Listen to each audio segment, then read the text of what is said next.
And welcome back to the AngryMarks.com Pro Wrestling and Mixed Martial Arts Podcast. I'm your host, Stevie J, and we have a very special guest joining us on the line right now. You may know him as Michael Manna, you may know him as Big Stevie Cool, or you may know him as Stevie Richards. So please welcome Mr. Michael Manna to the air. Thank you for joining us tonight. Well, thank you for having me on. Yeah, I way too many names to remember. Just stick with Michael Manna and Stevie Richards, and we all should be okay. I think I will too, because if I tried to read the entire list of nicknames, we'd be here all night. So no worries on that score. That's a testament to how I tried to reinvent myself, and a good theme for what we're going to talk about later as well with Extreme Rising. Absolutely. You've definitely reinvented yourself with that company this year, but it's also an extension of something that launched your career, which is ECW. So we're going to talk about that too. But first and foremost, we're going to talk technology because you have a technology show that you host online, and I want you to tell our listeners all about it before we get into some of the specifics. Sure. It's called T4 Show. So it's Tech Today, Tech Tomorrow, 4 Ts. So came up with a very shortened name of T4 Show back in January of 2007. It actually came around because I wanted to do some sort of technology blog with WWE.com, and that didn't work out. So I decided to go out on my own and see under my real name, Michael Manna, if the T4 Show would be able to succeed or fail just on my efforts and the efforts of people that have helped me throughout the years. And it's grown, having over 1,000, almost 1,100 YouTube videos up there with reviews and also live shows, and recorded over 400 podcast episodes. And we just reset it about 123 episodes ago with my buddy Colm and me. So we just did episode 123 today. We stream live at t4show.com with video. We also have an audio podcast on iTunes and an iPhone app and an Android app. And it's a very exciting thing. The thing with technology, it's like I have 3 passions in my life: technology, fitness, and wrestling, and in no particular order. And the best thing about all 3 of those, Steve, is they're always changing. You can always do something new, and it never, ever gets boring. That's true. I mean, every 6 months or so, there's a new product or a reinvented product. So technology is always reinventing itself, just like you've always reinvented yourself. There's never going to be any shortage of things to talk about when you got a tech show. Yeah, that's what I wanted. And I thought, well, I love Apple stuff. I love iOS. I love video games. I love consumer electronics. And what do I do? What do I concentrate? So I figured the easiest thing to do would be do everything from Tech Today and then do some rumor stuff for Tech Tomorrow. So it fits in very nicely. There's always content, just like there's always different workouts and different things you can do to stay in shape, and also different ways to perform in wrestling. It's a very exciting combination in my life.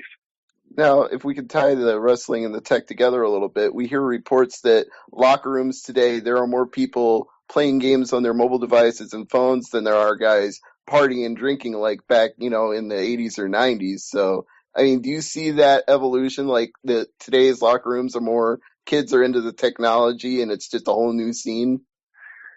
I don't know about that, but I know for a fact that video games were banned and probably still are banned from the WWE locker room. There was a time when it was actually like I called it the golden age, when I used to play with a bunch of guys. We used to have Madden tournaments and play NBA, and people used to bring their Xboxes on the road and stuff like that. And the culture's changed there. Good, bad, or indifferent, I'm not sure. But I always bring my PS Vita with me. Sometimes I bring my Xbox on the road with this mobile gaming environment, which has a 15-inch LED display and a case for my Xbox 360. Nice. I've always been that way. I've always played video games, and I think that's been kind of like the secret between playing video games right after the show and going to the gym in the morning. That's why I've been able to be blessed with a long career and still be healthy and somewhat in shape. Yeah, I think that contributes to longevity, because if your only long night is a long night playing Halo 4, then you don't have to worry about some of the things other wrestlers who have long nights do. Yeah, it's unfortunate, the choice some guys make, but that's the choice we have to make, whether it's a good or a bad choice. It's everybody has freedom to choose, and unfortunately, it seems like not only with wrestling but anything in athletics and entertainment, it seems like it's the same mistakes are made over and over again. I don't get it. I just shake my head. It's insane.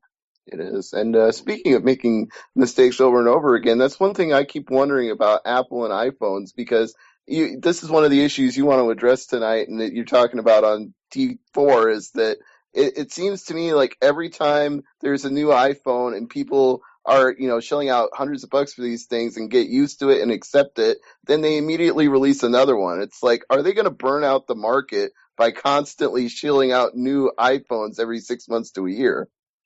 Yeah, that's a great point. Actually, I'm still on my iPhone 4S, so that just proves right there. And I'm a guy who reviews technology and should have the latest and greatest, and I still don't see the need to upgrade to the iPhone 5. And then 2 or 3 weeks after the iPhone 5, not 2 or 3 weeks, I should say 2 or 3 months, now they're talking about iPhone 5S rumors in the first quarter of 2013. Yeah, I believe the iPad 4th generation and the iPad mini announcements in that one day in that Apple event, I think turned a lot of consumers off to say, man, I just bought this iPad 3 6 or 7 months ago and you just updated it. And now this iPad mini doesn't have a Retina display. I know that's coming in March. So wait, I'm not going to give you my money this time. I'm good enough for my iPad 2 or my iPad 3, and I'm going to really have to think, especially in this economy, Steve. I'm especially going to have to think about where my $400, $500, $600, or $700 goes in the next few months. Yeah, and Apple's certainly not. They're doing pretty well whether people buy every single one or not Oh because yeah. they're reporting record profits. So it's like you don't really have to give them your money. You can. I mean, there's even other choices on the market right now for phones and iPads and things like that. You've got stuff like the Kindle Fire and the Nook, and then you've got over on the you've got like the Samsung Galaxy S3. There's Yeah. just different choices out there now. How do you feel about Apple continuing to dominate the market share with all these competitors? Yeah, the trick they do with those other devices, and I think one you forgot to mention, I think that is the tablet for people to get that are on a budget, the Nexus 7 for $199 and $249. That's something that Apple could have killed the competition by making the iPad Mini $199 or $249, but they didn't. There's a trick, and I fell victim to this too when they announced recently that the Samsung Galaxy S3 outshipped. They say outsold in the headline, but it's really outshipped the iPhone 5.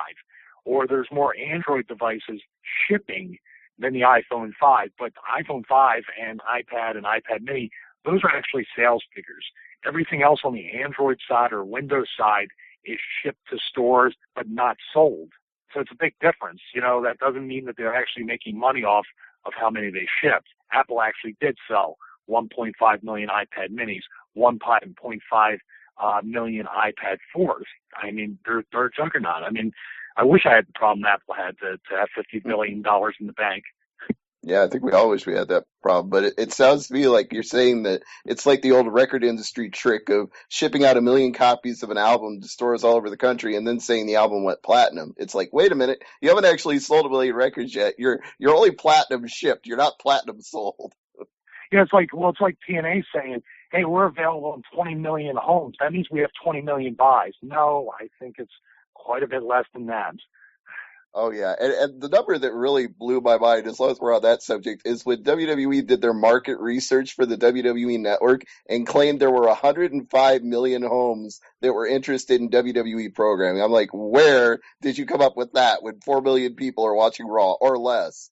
Yeah, that's like if somebody calls me and says, are you interested in driving and owning a Ferrari? Well, yeah, I'm interested. I got to pay for it? No.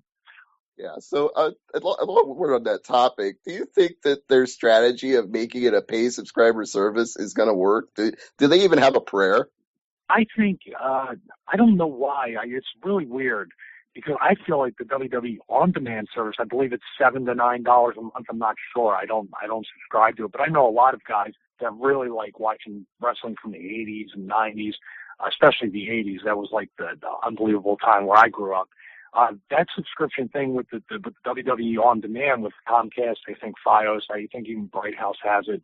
That is a cash cow right there, using the tape library and all the other stuff. I don't know why they don't try to bundle it in with that or, just stick with that on demand service because it seems to be working. I mean, you got to say something about Vince. Vince loves to take risks. He's not afraid. And whatever failures you might think he might have or things that might be just crazy bets that he made, I mean, at least he's trying. I'd rather try and fail than never try at all. That's very true. If he hadn't tried, with WrestleMania, we wouldn't be here talking about WWF or the great 1980s era that we all loved. So he took a risk and it paid off. So. Yeah, absolutely. And I don't think the cable companies are sending death threats to him and Hogan like they were in the territories in the 80s. I think it's a little bit more civil this time. That's very true. Yeah, I don't see WWE sending death threats to TNA, although they do send lawsuits at each other. So it's kind of interesting that there are a lot of people right now left in limbo that would like to go to WWE from TNA but can't because of this whole lawsuit going on. Yeah, it's a shame. I mean, there's great talent in TNA, and if they want to be able to apply their trade in WWE and make a living for the family or make enough to never have to beat their body up at a certain age, I mean, they should have that right. But that's the court system for you. It has nothing to do with what's right sometimes. Yeah, it just seems like courts are dominating the wrestling news lately. It's every day you get a different update. One, it's like Steiner is suing TNA again, and the next day is Hogan is suing Gawker for the tape, and it's like it just seems like everything is playing out in the courts right now to a great degree. Yeah, I mean, I wish I had the money to sue people and hire lawyers and everything like that. I like to save my money and keep it in the bank. But I don't really keep up with that stuff because it's just I try to keep up with we're going to talk about the Extreme Rising. I really try to keep myself out of a lot of the negative stuff and a lot of the drama and wrestling and concentrate on positive stuff. But once every few months, I sort of like explode, like you saw it in that video, and I just can't take it anymore. Speaking of that video, for those who haven't seen it, go to YouTube right now. It's on the Extreme Rising channel, and it's a 8-minute long promo about this weekend's big show coming up. I believe it's the 15th anniversary of November to Remember. You can correct me if I'm wrong about that. 15 or 7, I think 17th. The first one was the first one was 95, me versus Pablo Marquez with the debut of the Blue Meanie in Philadelphia at the arena when I wore the Flock of Seagulls half shirt. All right. Well, yeah, it's 17 years, and it's a long time since that show, but it's amazing to see you've come full circle from then to now, and you've still got some issues. You've got some love for ECW, but you've also got a little bit of ire for people who are still living in the past. At least that's what I gleaned from the video. Well, I think, and it's not so much a love for ECW. It's just a basic, passion and dedication that I have to whatever I do. It's a more broad thing than just wrestling. If anything that I do in my life, I do 100%, and I want to be prepared 100%. And if somebody's buying a ticket, and, I'm not saying everybody at the Golden Dome or at the Armory or anywhere I wrestle is there to just see me. But even if there's one person that says, hey, man, I really bought a ticket to see Stevie Richards because of his promo or, the video he shot, or because, that guy still looks half decent. I think he can have a really good match. Or I just want to see it because, man, I remember from the BW. Any reason they give. If a person's laying down 10, 15, 25, however many dollars, then I owe it to that fan to show up in the best shape that I can, to show up clear-headed and sober and not drugged up, which I never will in my life ever be like that, and have the best match that I can, and hopefully the best match on the card. That's the part when Raven says in his YouTube video, which I don't understand, like, hey, you fans are stupid for buying tickets, and by the way, I'm going to show up in Pittsburgh and tell you how stupid you are. You don't really want to insult the consumer. That's like Tim Cook getting up there and saying, hey, you idiots, you bought the iPad 3, here's another one. You're a bunch of jerk-offs. Thank you very much. It doesn't strike me as an effective marketing strategy, but then Raven's always, you know this better than most people do, but Raven's always been a little bit out there in terms of what he'll say and do compared to what most other wrestlers will say and do. He kind of prides himself, it seems to me, on being the antithesis of what you would expect from a wrestler. Like, here I am, take me or don't take me, I'll be whatever I want to be. Yeah, well, he says a lot, but from what I saw with that match with Gary Wolf in Philadelphia, he didn't do a whole lot. So it's going to be interesting because I haven't seen Raven in so long. He sent me a few text messages. He's not very happy. We got into a fight a few months ago where I ended up calling him a jerk, which God forbid I can't be the first or last person to ever do that. Right. And he's angry about that. And now he's seen this video, and I'm supposing he thinks that he can bully me around like he did many years ago, or use his superior, his quote, I'm quoting right now, his superior intellect to me, which he claims to have an IQ of 143. I think if you watch the P4 show and you see the production that goes into that, I don't go around bragging about my IQ, but I'm going to say it's higher than 143. So I'll just leave it at that. But I'm very interested to see what happens in the locker room, and I'm very interested to see what happens in general between him and I don't know who's going to come up to me. Maybe Shane Douglas is going to come up to me because he apparently, his ego can't handle the truth either. So it's just I just got tired of being quiet after so many months and seeing so many young wrestlers being pushed to the side, and even wrestlers like me who can still perform and just give the fans what they want and what they need, which is their money's worth, God forbid, and not feed the ego of a guy who wants to wrestle the main event in his hometown. Come on, you got to see through that. I mean, perception's reality, but then again, come on. Yeah, well, the guy said he would never wrestle again, and now he's wrestling in the main event of his hometown. It seemed a little self-serving. I can't lie. And there's something else that you made a point out of in that video that I found extremely interesting beyond pointing out how self-serving Shane Douglas was. You mentioned the name Luke Hawx, who is somebody that I was only the briefest bit familiar with from Wrestling Society X, and I admit I didn't fully keep up on his career since then, but you made the point that you don't even like this kid that much, but then you said, God forbid, he should win the Extreme Rising tournament and throw down the title like you did, Shane. How would you feel about that? So what is your exact relationship with Luke? Like, you don't even like him, but you seem to have a lot of respect for him. Well, no, I don't like him, and there's people in this business I don't personally like, but for the sake of business, I see them what their positives are. Paul Heyman did that. I'm sure he didn't get along personally with a lot of people in ECW. There was a time we didn't see eye to eye personally, but he still saw the talent in order to make money for his promotion, for his company. And what I see is, hey, Luke Hawx, I mean, he is everything that rubs me the wrong way personally. But when I step back and look at it as somebody who, from a promoter or a booker's eyes, which I'm neither, but somebody that looks creatively at him and goes, you know what, this is a guy that at least gets attention and is not afraid to get in a fan's face, not afraid to get in a wrestler's face, not afraid to show his feelings. This is not a watered-down wrestler. This guy has something to him, and he's never had a chance, so he's fresh.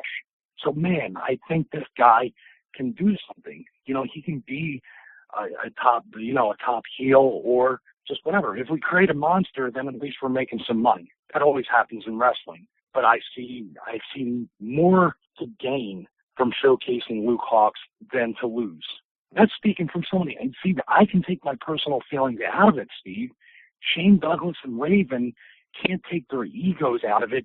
Nobody can be better than them. Nobody can be in a better spot than them. And because some kid goes out there and calls Shane Douglas names, he takes it personally and becomes the Ric Flair or the Dusty Rhodes or the Click. These people that have kept Shane down throughout his career. He's the exact same thing. Right, and you'd think that, with the amount of intelligence that, Raven says he has, or Shane might think he has, you would think they'd be able to see that they're just repeating history and making the same mistakes people did when they were kids breaking into the business. But it just eludes them for some reason. Well, here's the thing. Here's the difference, okay? I don't look like somebody, and I don't wrestle like somebody that's still hanging on. I'm not a shell of what I once was. Actually, I strive every day, not only in wrestling, but in everything outside of my life, to do something better, to learn something new, to improve something. I'm never satisfied. I'm never content. I don't live in the past of ECW. I don't reminisce about it. I don't relive the glory days and get all I don't mark out when somebody says, oh my God, this is something great in 95. Well, that's great. Guess what I'm going to do tonight and tomorrow and the next week and the next month? That's what I'm looking at. Shane looks like he doesn't take care of himself anymore. Raven looks like he doesn't take care of himself anymore. These are guys that are going to try to keep a Luke Hawx down and keep a guy down like me that can still go. The reason why I'm not afraid of Luke Hawx too is because I know I can hang with him. I know I can go with him in the ring. I know I can talk back and I can go to his level and he can come up to my level in some ways. It's a good competitive professional rivalry. Yeah. See, I can say it right, thank God. So that's why I feed off that. And the thing was with Luke, So you learn something new every day. Like I said, I'm 41 years old. I've been in the business in my 22nd year. And Luke taught me something before I did that video. He taught me, he's like, if you got something to say it. Don't keep your mouth shut. You've been keeping your mouth shut and being a nice guy and doing all this stuff and respecting everybody. And what do people do? They walk all over you. They don't care. You don't get opportunity. So if you don't get opportunity, you go out there, say what you feel, and take the opportunity. So he's done me a big favor. Well, for me, that just personally reminds me of the era of Stevie Night Heat, because that was one of my favorite points in your career. Was every time you came out, that entrance video said, "I'll show you, you'll see." And that was like, you weren't keeping your mouth shut. You were going out there and saying what you wanted and wrestling how you wanted and doing exactly what you wanted, and nobody was standing in your way. Well, WWE never watched the show. The McMahons never watched the show. Creative never watched the show. So for 7 months, nobody knew what we were doing. We shot our own promos and put them into production with Al Snow, me, and Coach, Jonathan Coachman. They discovered it during a pre-tape. They discovered it during a pre-tape that we were doing and shut it down. If you notice, it just came out. It stopped out of nowhere. Stephanie McMahon and Johnny Ace saw it, and then it was done after that. Yeah, I always kind of wondered what the deal was and why it just came to a grinding halt. I was like, you know what? That was so much fun for me. And I guess it was because they didn't know about it, but to me, it seemed like everybody knew about it because all my wrestling friends were all talking about, hey, you got to check out Stevie Night Heat tonight. Let's see what happens next. You know, it became like the cult thing. It was the end thing. Yeah, I mean, the guys like everybody was on Heat really, really enjoyed it because it was a team effort. Goldust, Val Venus. There's a bunch of guys that are always on Heat and made it a little bit special. And that's the key, too. You talk about me reinventing myself. Okay, I'm on this show that every wrestler just kind of like droops their shoulders and goes, I got to be on Heat tonight or whatever. Okay, well, I'm going to make it look like I chose to be here. I did it because I took the show over, because it's Stevie Night Heat, because I'm the GM, because Maven is the MVP of the show. I'll make up all this stuff to make it look like, as crazy as it is, I don't want to be on Raw or SmackDown. This is my show. I can't be bothered with those shows because I got to build this brand. And if you go out there and you're entertaining and you believe it, people can kind of get with it. Right. In a way, I feel like the same thing happened when the relaunched ECW, and I know there's a lot of people that weren't fans of the WWE ECW version, but I felt there were people on that show like CM Punk and Yoshitatsu who just came out and said, I'm going to make this my show and you're going to tune in to see me. No, they were pushed. CM Punk was, that vehicle for him was just like, it was all about him. I mean, at that point in WWE, you saw how hard I worked. The matches I had with Punk, especially on ECW. Right. And they gave me nothing for it because I was that guy at that point. I was always going to be that guy no matter how hard I worked or what kind of matches I had. It used to be where you start having good matches. Like, let's talk about Shane Douglas. I had a match with Shane Douglas at the arena in '94, a really good match because people started to see that I would just want to sell and I could bump and do a bunch of really good things to make people look good, and everybody wanted to work with me. And that was cool because it's like, that's the ultimate compliment from your peers. But Shane stood there in the ring and said, one day you are going to become a superstar in this business and you are going to be special. And I forget the exact words after that, but that meant a lot. And that's something that I didn't have in WWE.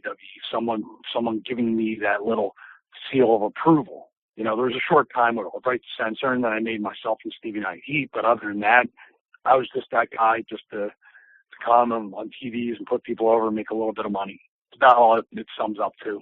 Well, I will stand corrected then if you say that they decided to push him, and personally, if they had pushed you the way they pushed him, I would see you as like having a 385-day or however long reign it's been for Punk right now. But some things. Punk worked hard. He worked hard. Don't. You got to work hard. It's not like they hand everything to you.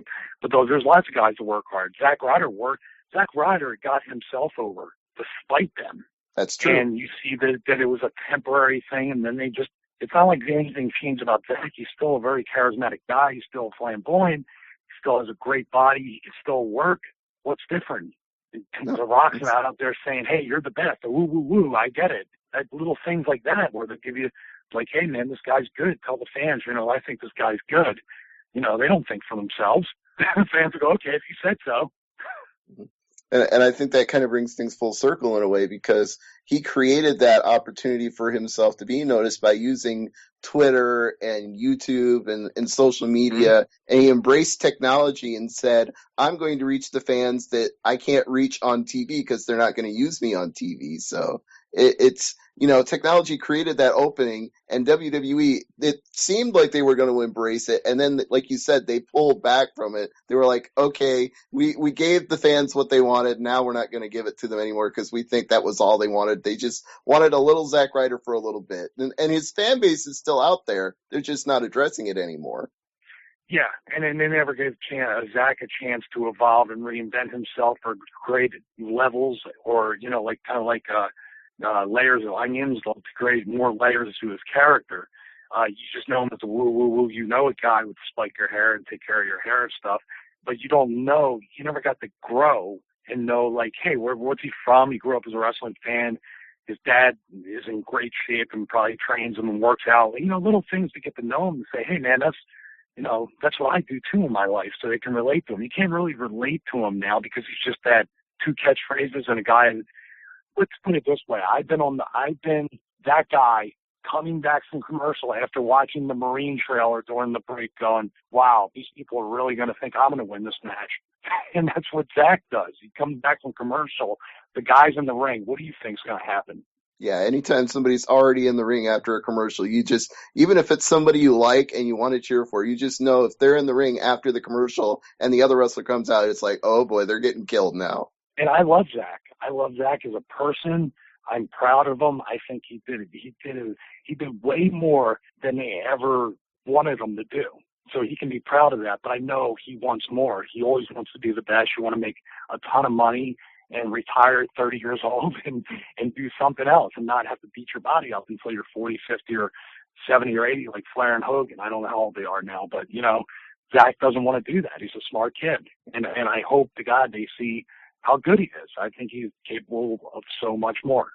I agree. And I believe you made a point there that I want to expand on a little bit if you're willing. It's something, you said that everybody wants to reinvent themselves. You've talked about yourself being reinvented and Zach not getting the chance to be reinvented. And I wonder if you can find some sort of correlation between WWE ratings being down and the fact that right now they've got a lot of one-dimensional characters. Like Ryback is the feed me more guy, and the John Cena is I'm going to smile no matter what anybody says or does guy. It's like, you know what? It just feels to me, and you can agree or disagree, that maybe the problem here is that they're not letting people develop these layers of character, and that's what drives people away.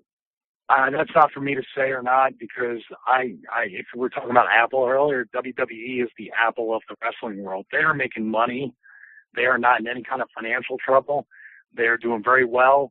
They do everything production-wise, TV-wise, and let's say even the process sometimes. They're doing it like a major league promotion.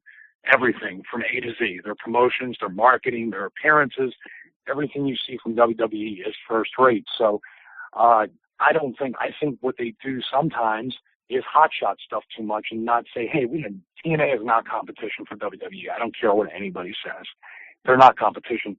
WWE has no competition, so they should take their time. Why not have a 6-month build? Why not have that build like you did with The Rock and Cena and stuff like that and really drag it out? Why have guys touch so soon? Stuff like that. I think those are the things that are missing. You know what I miss actually from the older days, and I think that they should bring it back, is the old interview segments where they had the platform behind the fans. Remember that one? The last time they did it was Kid Cash giving the brainbuster to Funaki. I really thought that was an amazing touch, and I know a lot of fans would probably come back if they brought those touches back, especially ones that are my age that probably gave up on the product because of the PG rating now. And there's even opportunities in social media for them to do that. They keep talking all the time about their YouTube channel and tout. Well, they have people take advantage of that instead of just doing fluff pieces that don't really say anything. Have people go in depth about, here's, things that you don't know about me, and here's my motivation. And it's like, if you want fans to use this social media, give them something they can't get on TV from the social media and feel more invested in the characters. Oh, that's a good point. Also, I think in a way the mystique has been taken away by social media. I mean, just think about it. If we were seeing the Ultimate Warrior and Hulk Hogan and Randy Savage tweeting when we were kids, I don't know if they would have the same special place. Because I was from that era, ECW. We didn't have Twitter. We just started a little bit with the internet with these Q&As and stuff at the Cyber Slams. But really, when you think about it, there was that mystique. Like, I don't know what the Ultimate Warrior is really like. He might really go around and paint his face up. Randy Savage is, like, nuts. I don't think he's normal. Hulk Hogan's just bigger than life. And he still is bigger than life, even though all this other stuff has come out. You still think about Hulk Hogan in the 80s. And that mystique, I think, if they pulled it back and made these characters a little bit more like where you wanted to know them instead of just spoon-feeding you all these things that you may not even want to know about them. Does that make any sense? No, that makes perfect sense. I actually feel that way to a great degree about Kurt Angle because with the amount of tweets he puts out, I often feel like, Kurt, if you just dial it back a little bit and we didn't know so much about your life, I think we'd all be a lot more into who you are. It's true. Kurt Angle broke his neck, won a gold medal, and he can kick everybody's ass. Wow, that's pretty much all I need to know, and I don't want to know the last part, though. It's the first two fine with me. But he's Exactly. Kurt's a very compassionate and very sensitive person, and you know what I mean. He really does care about what he does, almost to a fault where Kurt works so hard out there, and almost to the point where he hurts himself, and sometimes literally does hurt himself. So, I think the world of Kurt too as a person, and I just hope he stays healthy. I haven't seen much of any wrestling lately, but I know he's probably still working the same way, if not more. No, it's weird with him that he just seems to get more driven every year as he gets older. And I worry about his body breaking down because he's doing things he wasn't doing 10 years ago that are got to be taking a lot more of a toll because, you've stayed in tremendous shape this whole time, but Kurt's been injured so many times. It's hard to stay in tremendous shape when you're chronically injured. Yeah, but I'm working through injuries now. We're all working through injuries. I got a staph infection last week that I'm still trying to recover from. So, and then things happen on the road where that kind of stuff wears you down. So, that's no excuse to not perform in front of the fans. So I'm on Kurt's side with that. They came to see him wrestle. They came to see Kurt Angle. They didn't come to see Kurt Angle, just lock up and hold the headlock for 10 minutes. They came to see Kurt Angle work his ass off and run around and do everything. So, yeah, it's sort of this. I agree with him on that. Give him everything. Give him everything you can. It's true, but there has to be some sort of balance, and you've found the balance because you've got things that you do outside of wrestling, the T4 show, and you're expert on so many things and fitness, but at the same time, it's like where does Kurt pull back? It's like can the health food store be where he he'll devote some of his passion to that instead of every night in the ring? Because I think if we saw him do that every 2 or 3 months instead of every single pay-per-view, we'd still be big fans of Kurt Angle. It's just what he needs to find that balance so that he's not chronically injured because like you said, everybody works through injuries, but at the same time, I think Kurt takes it to a level few other people do. Agreed, but he's an Olympic gold medalist. He trains like an Olympic gold medalist. He's not normal. In the world of crazy, insane wrestling with people like Vince McMahon in it, Kurt Angle is still more abnormal than us. Yeah, well, maybe he would have fit in well in ECW. Now, every now and then you see stories on the internet that I don't know how verifiable they are, but apparently there was a time where ECW would have been a home for him in the 90s. Yeah, I was there when he came in, and that was the crucifixion thing, and he didn't like that at all. He wasn't exactly clued into that, and that people aren't desensitized like they are now, where if you did that today, it'd be like, oh, well, what are the Kardashians doing? They wouldn't, but back then it was different. Yeah, I met him back then, and he seemed very nice, but, I think he did just a little bit better on the path he went. No, I don't think anybody can argue that, so, we take our hats off. He made a little bit more money. He would have been a mainstay in ECW. I think that's undeniably true. And since we're talking about that, I want to ask you, when you see that, after all these years, Paul Heyman is still around, still on television, still doing stuff, does it ever make you wonder when you think back to those days, like, man, I had no idea this is where we were all going from ECW to now? I just took it one day at a time. And like I said before, tried to get better. And I didn't have I'm not a second generation superstar. I didn't have best friends in the business or cousins I learned mostly everything the hard way. I wasn't even smart at a business. I didn't know what a mark or a wrap was or any of that stuff. I didn't know any of these terms. And I learned everything pretty much the hard way, and thankfully didn't get my ass beat too much from it. But I never expected anything but to work as hard as I could, be respectful, and see where everything fell. And I think I've been the most blessed guy in the business to still be able to do it and still be able to make money at it. Yeah, well, I can't disagree with any part of that. I would say that. Oh, you want to try to disagree on something? I'll try to think of something. I don't know. Like, this isn't a very good debate or anything. No, well, I'm not necessarily a debater, and that's sort of the funny thing about the site being called Angry Marks is people always think I'm going to be angry. They're like, I had Christopher Daniels ask me this the other day. He's like, "Why aren't you angry?" I'm like, "The guys who founded the site with me are angry. I'm not the angry one. It takes something. Good. It takes something really dramatic to make me angry. I'm trying to imagine what gets me to that level, and usually, even the Lawler thing that happened on Monday, and I know some people got really angry about that, but you said it yourself a minute ago. We've been desensitized to so many things. It's like, well, I kind of expected they would do this when he came back, so it didn't even make me angry. Although I know a lot of people on this site were angry about that. Whatever, like Tommy Dreamer says, it's wrestling. It's Yeah. wrestling. Nobody's ever gonna, no one in the face. Jeff Jarrett said something very profound. He didn't say it to me because he never talked to me, but that's another story. But Jeff Jarrett said something very profound where he said, the people that get it, no explanation is needed. The people that don't get it, no explanation will ever do. And I think the wrestlers and the fans should understand that when they try to convince people to enjoy wrestling, or when people insult wrestling. Oh well, that's when Tommy Dreamer says it's wrestling. Yeah, and I long since gave up on trying to explain wrestling to people who think that, well, you guys just watch that fake stuff, blah, blah, blah. Well, you know what? You can say that about anything. You can go to a movie, you can play a video game. That's fake. I mean, quote unquote fake, but you still enjoyed the movie. You paid $10 for the movie. You paid $60 for the video game. You're not complaining that that's not real, Yeah, what's funny about that is it's actually harder.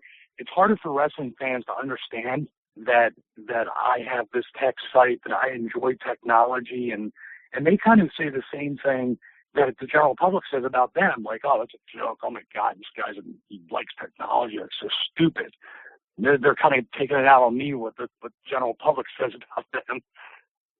And they just can't grip the fact, and I don't think society can grip the fact when someone's out there doing something positive and productive, and somebody's showing intelligence. It's a very insecure society where they feel threatened. That's why the Kardashians and all this reality TV with these train wrecks are so appealing, because, wow, I can feel better about myself watching these idiots. I don't feel so bad about myself. Yeah. Do you agree? Or you want to debate? No, I think you hit the nail on the head, is that a lot of people do make themselves feel better by watching people on television just, complete reality. I don't even like using the word reality when it comes to those shows, because there's so much that goes on behind the scenes. Like case in point with The Ultimate Fighter, and that's a show that I do watch and usually enjoy, but that if you give 16 guys no access to the outside world and an unlimited supply of liquor and turn the cameras on, you're just expecting things to go wrong and you want to be there to film it. So how real is that? That's not really reality. You stage this environment for these things to happen in. I will give you a great quote reality TV moment that I was a part of. Dallas, Texas, Saturday night's main event. I'm supposed to wrestle Sabu in possibly the longest Saturday night main event match in history, 90 seconds. That's when I was in the ring back from commercial. And we were backstage, and Hogan was back. The Hulk Hogan, you may have heard of him. He's back there with his daughter, Brooke. And I'm there with Sabu, and we're talking, and we're traveling together because only 3 people on the ECW roster had licenses, so I was one of them. So I was one of the lucky few. Everybody else had them revoked or suspended. So I'm back there with Sabu, and we're kind of thinking about everything, and these production people come up and said to me, "Hey, you want to be part of a thing with Hogan Knows Best?" And I was like, and I looked over at Hulk, and he was just like thumbs up for some odd reason. I said, "Okay, I guess so," and I just signed whatever release. And they walked up to set. They go, "Hey," and they go, "Hey, would you?" I go, "Listen, this probably isn't a good idea right now." No, it's okay. "Hey, do you want to be part of me?" He's like, "Get the fuck away from me!" And he's poured down. Oh my God! But I basically they came up to me and go, "Hey, why don't you go up to Hulk and Brooke and say hello?" And I go, "Why don't I?" In my Tommy Dreamer voice. So I walk over and I go, "Hey, Hulk, how you doing?" And he goes, "Hey, brother." He goes, "This is my daughter, Brooke." And I go, "Oh, yeah, we met before." And I go, "Hey, how you doing? I'm Stevie Richards." And she goes, "Oh," she goes, "I like your tights." And I went to walk away, and somebody held my back, like one of the production people, like they were trying to get those cut shots. You know what I mean? Right. Like of her still looking and me. So I was like, "This is weird." So I went to walk away, and all I hear is, "Brother." And I was like, "What?" And he goes, "Brother, she was looking at your butt." And I was like, and they had like two cameras on her, and a camera on him close up, and a camera on me, and I was like, "Can I go now?" So that's reality TV right there. Well, I wasn't smartened up to it. Yeah, no one's ever heard that story before, but Sabu loves hearing it all. "Hey, tell the story again. Fuck that clipboard. I'm going to fucking knock it down again if they ever come up. No, they're not going to. Hogan Knows Best is no longer on the air, Sabu. Good. Sucked anyway. All right." I'm glad you brought Sabu up too, because that is somebody that, I worry about a little bit, because he's had some issues as well with health and whatnot, and trying to do some of these extreme shows. And it's somebody that I've been a fan of for a long time, and I would go to WWE shows and I would see the hire Sabu signs in the crowd, and I so wanted him to get that chance. But at the same time, once he did end up in the new ECW, I kind of thought maybe this isn't a good fit for him. Maybe this is, they're having him talk, and his thing used to be that he would just stand there and point at the sky and never say a word. And I just felt like it ruined the mystique, which is something we talked about. And I also felt like his age started to show on TV a little bit. And I felt bad that I wanted him to get that chance. And then once he got that chance, I didn't know if I wanted it anymore. Yeah. I know I can't speak on anything about Sabu, except I just think the world of him as a person. And from what I've seen, even after all that stuff that I don't know the story with the first show, just what I heard, and he wasn't there. And I saw him in Corona, New York, and I said, "Hey, how you feeling?" And he goes, "Why?" And he went out there and he had a great match against Papadon. He had a great match next night. He's worked every. I don't know. He looked like the same Sabu. He didn't look like any ill effects or anything. And he's always been a very cool person to me. I enjoy traveling with him. WWE was some of the most fun I've had.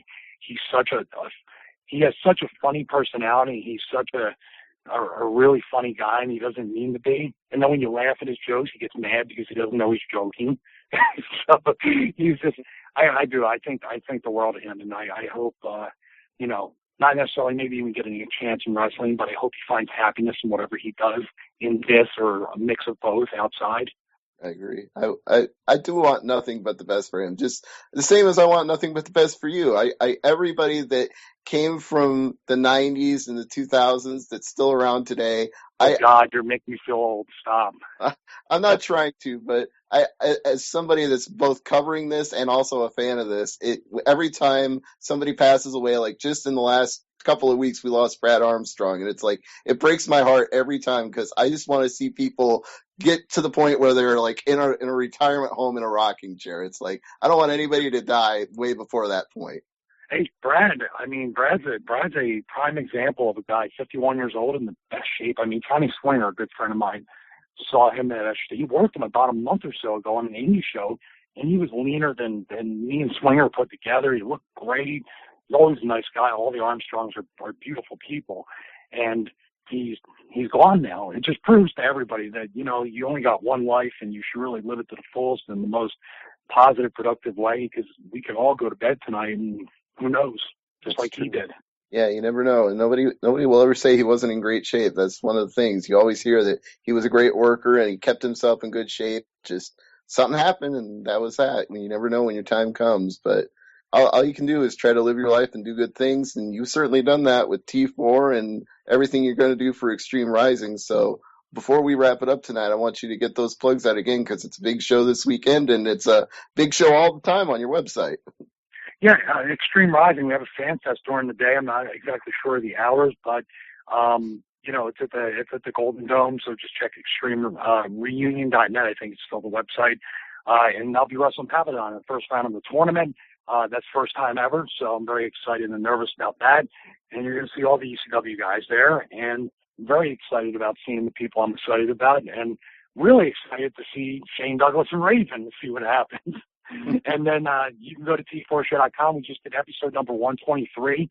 So if you're in the market for a Windows phone or you want to talk about the iPad or any of that stuff, we cover all the reviews with that. Also the Galaxy Note 2, which Colm just got. We do a review on that and all different kinds of stuff. So please subscribe to the YouTube channel, the podcast, and check the site out. Thank you so much, Mr. Manna. We really appreciate it. And you've told so many great stories tonight, and you've talked technology with us. I'd love to have you back on again, and we can talk some more. Yeah, awesome. Thanks for the opportunity. Thank you. It's been our pleasure. All right, take care, man. All right, have a good night.